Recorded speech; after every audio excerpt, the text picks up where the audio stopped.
Olá, meus queridos alunos, tudo bem com vocês? Espero que sim. Estamos de volta para mais uma aula de projeto de vida e empreendedorismo. Essa é a nossa quinta semana em que nós vamos estar tratando sobre o tema profissões. E vamos ter aí também a temática inteligência artificial. Como é que a inteligência artificial está afetando, como é que ela está ajudando, onde é que ela está presente na nossa vida. Como é que o AI, tão famoso, a quarta revolução industrial, está presente na nossa vida.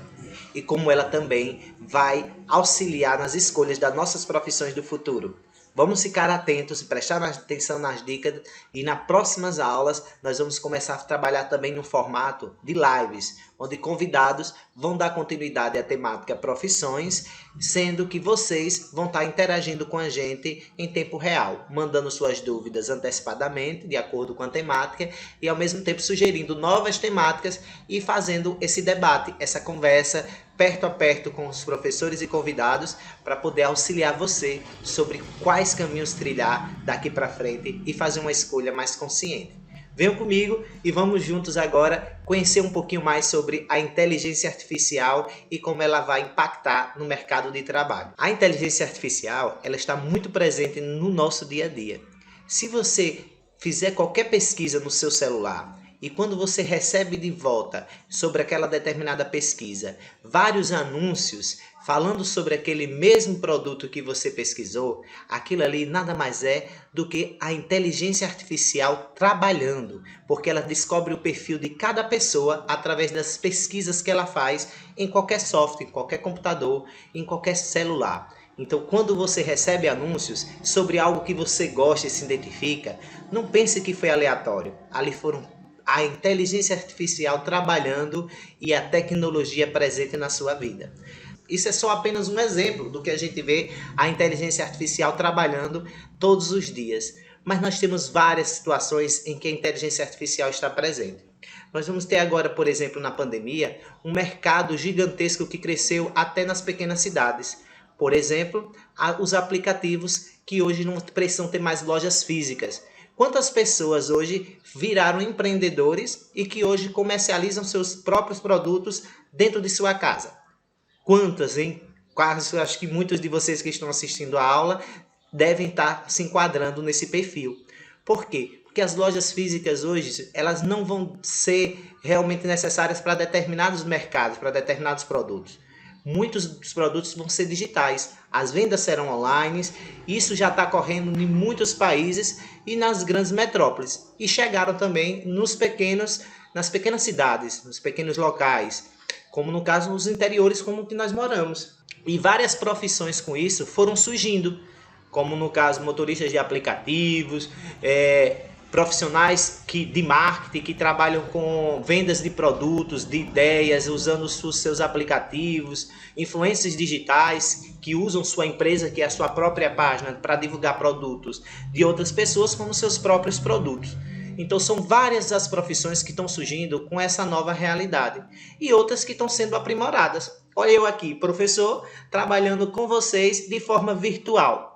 Mas será que o ensino EAD não já existia? Será que não já estava presente? Sim, em muitos lugares, principalmente na etapa do ensino superior. O ensino EAD já estava funcionando e em grande vapor, em uma grande velocidade. E hoje nós estamos vendo que em todas as etapas do ensino a modalidade EAD ela passou a ser fortalecida diante da necessidade. Porém, nós sabemos que isso não chega a todo o público, porque nós temos grandes fragilidades de acesso a essa nova tecnologia, a esse novo formato de ensino. Mas o que eu estou falando aqui para vocês é a inteligência artificial ela está presente em tudo que nós fazemos. E muitas coisas estão numa velocidade deixando de existir, como profissões também. Máquina fotográfica. Hoje cada um tem uma em sua mão, de forma digital. Quase não se faz mais a impressão das fotos.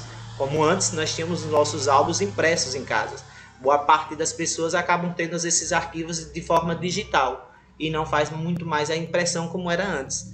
Então a renovação de muitas coisas que a gente conhecia, elas estão ocorrendo numa velocidade em que muitas pessoas não estão acompanhando. E para aqueles que não acompanham, acabam ficando fora do mercado de trabalho. Então eu trouxe aqui um vídeo para vocês que vai falar um pouquinho a respeito dessas grandes mudanças. O que você quer ser quando crescer? Quem nunca ouviu essa pergunta? E ela não preocupa só crianças, pais, mães, mas também estudiosos que estão pensando no futuro do trabalho e, consequentemente, da educação. Uma versão dessa pergunta, qual emprego você espera estar aos 30 anos, foi feita em 2018 para 600 mil adolescentes de 15 anos, em 79 países ou territórios, inclusive aqui no Brasil, pela OCDE. A conclusão principal é preocupante, segundo o relatório. É que parte considerável dos jovens está limitando as suas aspirações profissionais a poucas carreiras. E pior, sonhando com empregos que podem não existir no futuro. Eu sou Paula Damidoeta, repórter da BBC News Brasil em São Paulo, e neste vídeo eu vou mergulhar no futuro do trabalho e no que os jovens querem ser quando crescerem. Essa pergunta foi feita durante a edição mais recente do exame de educação PISA, que mede habilidades de leitura, ciências e matemática no mundo inteiro. Preste atenção aos destaques. 47% dos meninos e 53% das meninas sonham com um número cada vez mais restrito e concentrado de carreiras. E o resultado mudou muito pouco em relação à última pesquisa sobre o tema, feita durante o PISA de 2000. E quais são essas carreiras? Entre os meninos, as 10 ocupações dos sonhos mais citadas foram nesta ordem: engenheiro, administrador de empresas, médico, profissional de TI, atleta, professor, policial, mecânico de veículos, advogado e arquiteto. Entre as meninas, as ocupações mais citadas foram médica, professora, administradora de empresas, advogada, enfermeira ou parteira, psicóloga, designer, veterinária, policial e arquiteta. A OCDE não divulgou uma relação de respostas por cada país, então não sabemos exatamente quais foram as respostas dos 11 mil jovens brasileiros que participaram do PISA. Mas o relatório diz que o Brasil é um dos países em que os sonhos dos jovens estão mais concentrados nas carreiras que eu acabei de citar. Aí você se pergunta, qual o problema? São ótimas carreiras, quero para mim, quero para meus filhos. A OCDE faz 3 alertas importantes. 1. Parece que os jovens não estão cientes dos muitos novos empregos que estão emergindo com o avanço da tecnologia e da digitalização. Por exemplo, um cientista de dados, um especialista em tecnologia hospitalar, um engenheiro robótico, um técnico em saúde mental e em comportamento humano, ou um desenvolvedor de inovações ambientais e agrícolas. A maioria ainda sonha com as carreiras que a OCDE chama de típicas do século XIX e XX. Segundo a entidade, a maioria das carreiras promissoras que devem bombar no futuro simplesmente não estão no radar dos jovens atuais. O André Schleichler, que é especialista em educação da OCDE, cita um caso específico dos Estados Unidos. Lá, a carreira de especialista em suporte de usuários de informática está em ascensão. Tem risco relativamente baixo de automação nos próximos anos, pode ser ocupada por jovens profissionais que tenham formação técnica de 2 anos e tem salário mensal médio de mais de $4.000. Só que numa pesquisa de preferências dos estudantes americanos, ela apareceu no número 229 entre as carreiras mais citadas. Você prestou atenção? A carreira não exige longos anos de estudo e tem um salário de $4.000 por mês, o que é bom até para o padrão americano. E quase ninguém pensa nela. O segundo alerta: questões de gênero ou classe social impactam muito nos sonhos que os garotos e garotas têm para suas vidas profissionais. As meninas, por exemplo, sonham muito menos com carreiras na ciência, na engenharia e na matemática do que os meninos. E muitos jovens de baixa renda, mesmo aqueles que tiveram um bom desempenho no PISA, têm uma expectativa muito menos ambiciosa para o seu próprio futuro. Sonham menos em cursar a universidade ou em ocupar cargos mais altos, em comparação com jovens de renda mais alta. E o terceiro alerta talvez seja o mais crucial. Mais de 1/3 dos trabalhos citados pelos entrevistados do PISA corre o risco de ser automatizado nos próximos 5 ou 10 anos. Ou seja, pode ser que um robô ou um computador passe a realizar esse trabalho no lugar de uma pessoa e, puf, esse emprego desaparece ou muda drasticamente. Mas quais são esses trabalhos sob maior risco? Esse é um tema que tem sido muito estudado.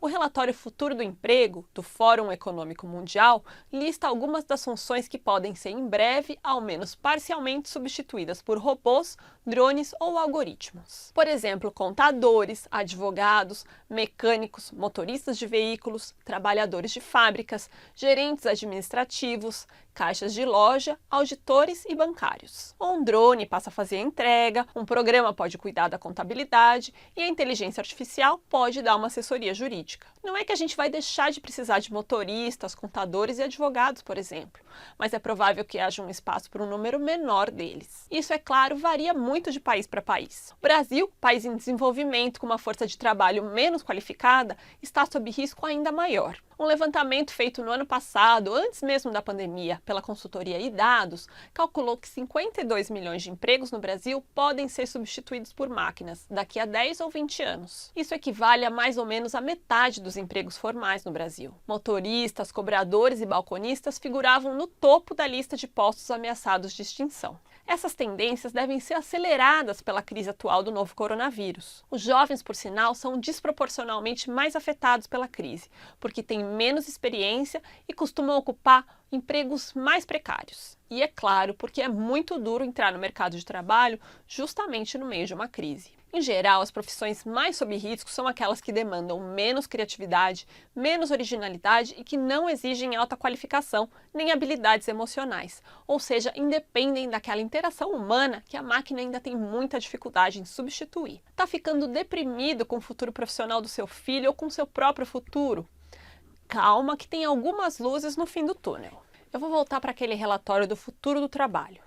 Quase a metade das empresas entrevistadas planejava demitir funcionários por causa da automação, mas 38% delas esperavam, ao mesmo tempo, contratar mais gente para novas funções, que elevem a produtividade, gerando um outro tipo de emprego, com um outro tipo de qualificação. Quais? Bom, analistas e cientistas de dados, especialistas em tecnologia da informação ou em Big Data, desenvolvedores de software, especialistas em redes sociais e comércio digital, especialistas em atendimento ao consumidor, em vendas e em marketing, especialistas em segurança da informação e automação, entre outras. Funções tradicionais que exijam habilidades socioemocionais e contato humano qualificado também têm baixo risco de serem substituídas no curto prazo, como muitas carreiras na área médica e na área de cuidados com pessoas, algumas na área de ensino ou, por exemplo, funções de gerenciamento de equipes. Com o envelhecimento da população global, por exemplo, profissões da área médica relacionadas ao cuidado com idosos também devem continuar tendo espaço. Ou por que não pensar em desenvolver tecnologias que permitam que esse número crescente de idosos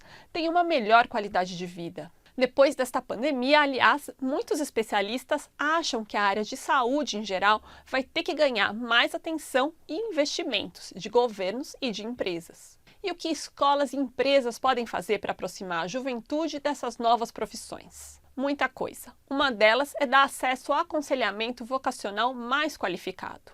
Ele deve estar antenado às mudanças no mundo profissional. Deve também resistir aos estereótipos de classe ou de gênero. O André Schleichler, da OCDE, destaca que muitos estudantes muitas vezes só conhecem a realidade profissional dos seus pais ou de pessoas próximas.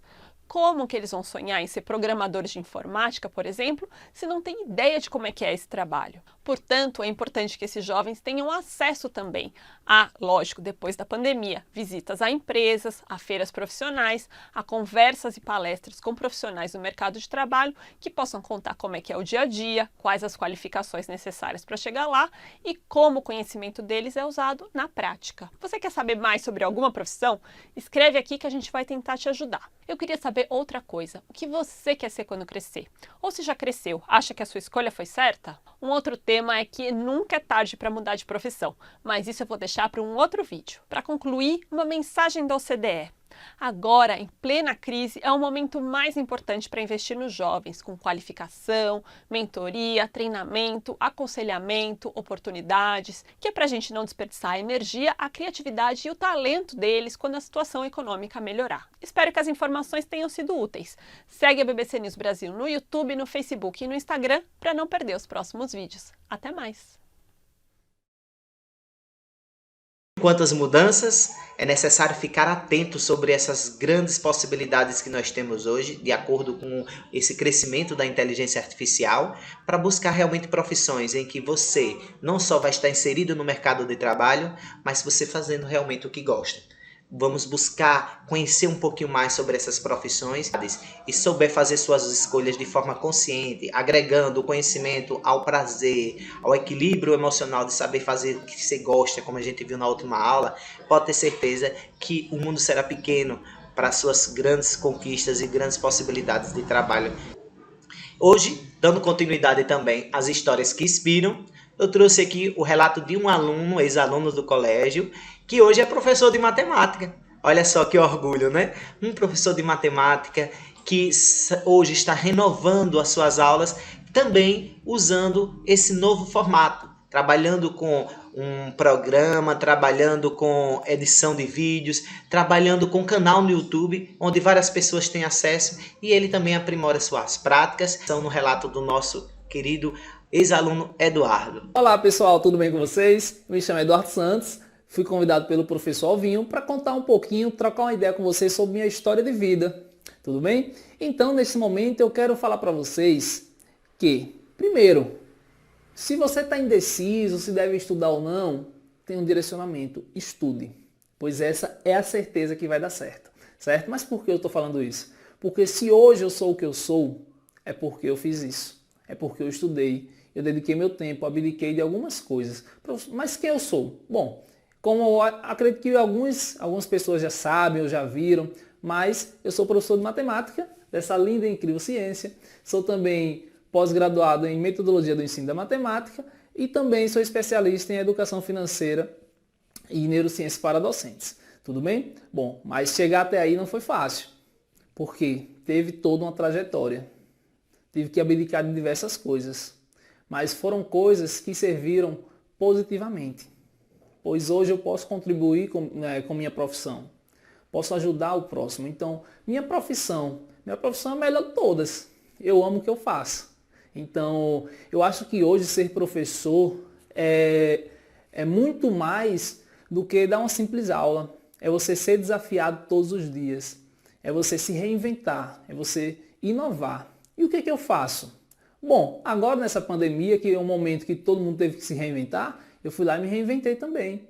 Então eu criei um canal no YouTube chamado Matemática Atrativa. Inclusive já deixa aqui o convite, se você não for inscrito no meu canal, vá lá, se inscreva. Lá eu posto diversas aulas, dicas de matemática, enfim, tudo que pode colaborar para o seu aprendizado sólido em matemática, que é uma linda disciplina que todos devem ter o conhecimento básico, né?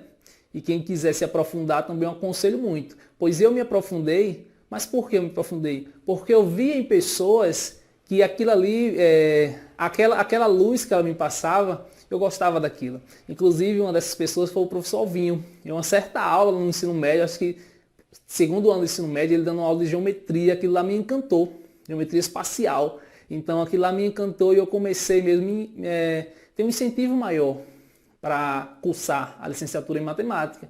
E aí fui lá com muita força, prestei o vestibular, passei, comecei a cursar, terminei toda a minha graduação sem ficar em recuperação, sem reprovar em disciplina, me dedicando muito e ao mesmo tempo trabalhando, né? Eu vim da zona rural, sou um rapaz que sempre trabalhei na feira e eu sou grato à escola pública, pois foi nela que eu consegui minha ascensão.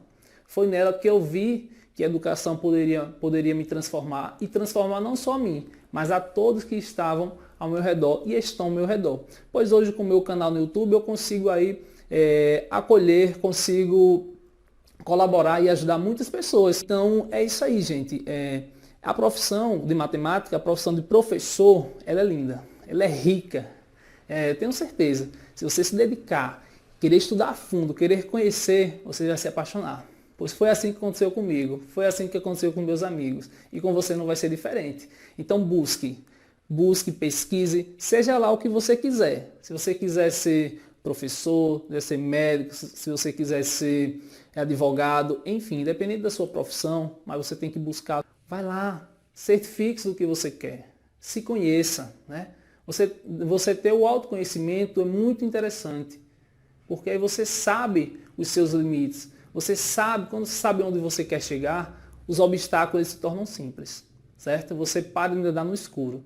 Então é isso aí, pessoal. Essa é a minha história de vida. Eu quero falar para vocês que nunca desista dos seus sonhos. E como ex-aluno do colégio, que hoje é chamado Joaldão, eu quero dizer para você que é decidindo que se aprende a decidir. Então seja você o protagonista da sua vida. Comece hoje mesmo. Repense o que você quer e vá em busca do que você deseja. Então, esse é o meu recado. E para finalizar, quero deixar uma frase de um teórico que eu gosto muito, que é chamado Paulo Freire. A educação sozinha não transforma a sociedade, mas sem ela, tampouco a sociedade muda. Então é isso aí, pessoal. Com isso, eu finalizo falando que vá em busca. Não desista dos seus sonhos. Estude que vai dar certo. Estuda que a vida muda. Tamo junto. Tchau, tchau. Não se desespere, nem pare de sonhar. Fé na vida, fé no homem, fé no que virá. Nós podemos tudo, nós podemos mais. É isso aí, Eduardo. Fé na vida, fé no homem, fé no que virá. Nós podemos muito, minha gente.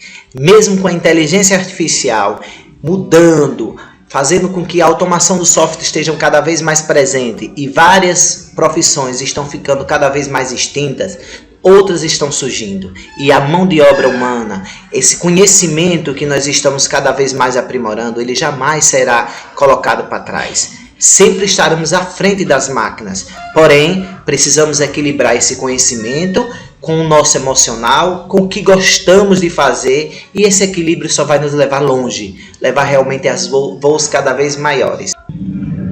Então, eu convido vocês que nas próximas aulas, vocês assistam as lives, onde nós vamos estar tratando sobre essa temática ainda de profissões, com convidados que vão estar sendo sugeridos por vocês, temas que vocês têm o interesse de conhecer e de se aprofundar e debater em tempo real, mandando suas perguntas e participando dos chats em que nós vamos estar aí ao vivo com esses convidados para aprimorar ainda mais esse conhecimento, essa temática e essa visão empreendedora e esse projeto de vida bem definido de cada um de vocês. Beijo, até a próxima aula.